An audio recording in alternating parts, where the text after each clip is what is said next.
Kaya ito po, mag-video tayo.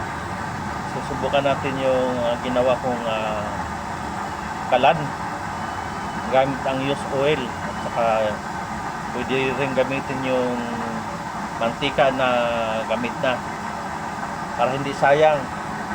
Yun, yung mga sasakyan na nagpapayos change oil, huwag nyo pong itapon. Pwede na pong gamitin yan panggatong, pangsaing. Yan. Kasi ito na konting ano lang, konting used oil lang ilalagay, mga 4 na kutsara o 5 kutsara, nakakaluto na ng sinahing yun, saka napakulo ng ulam, nakakaluto na ng ano yan, ulam. Tingnan, lakas po ng apoy niyan, pampalambot ng mga karne, mga ulano. Yan, tanggal na ito. Ito, ilalagay natin itong pressure.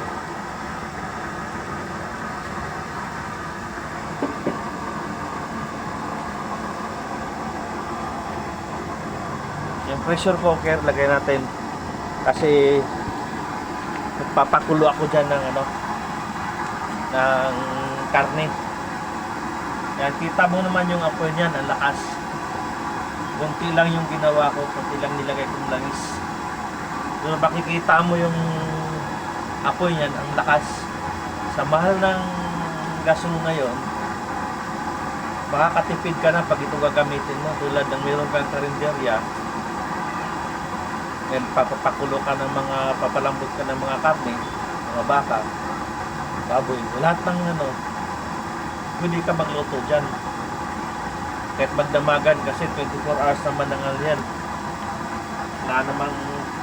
Wala namang problema sa paggatong, kasi used oil lang. Yung isang container na used oil, minsan mahihingi mo lang yan.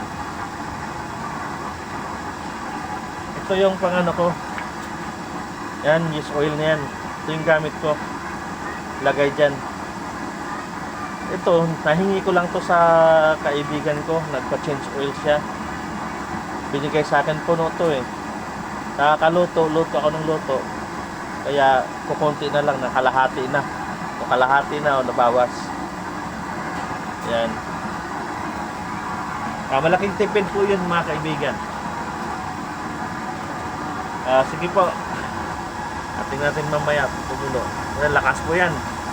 Yung mga nagluluto ng banana Q. Yan, malakas sa gas yun. Ito gagamitin nyo. Makakatipid kayo sa gas. Kasi ito used oil lang. Tapos yung mga nagluluto ng yung mga pritong manok. Yan. Ito sa negosyo, the best dito. Maganda ito. Dahil bukod sa nakakatipid ka pa, hindi pa siya delikado kasi hindi sasabog yan. Dahil open area, wala namang tangke dyan. Hindi tulad sa gasol, sasabog kasi yung pressure nun nakulong sa loob. Ito, walang pressure yan. Ano lang yan,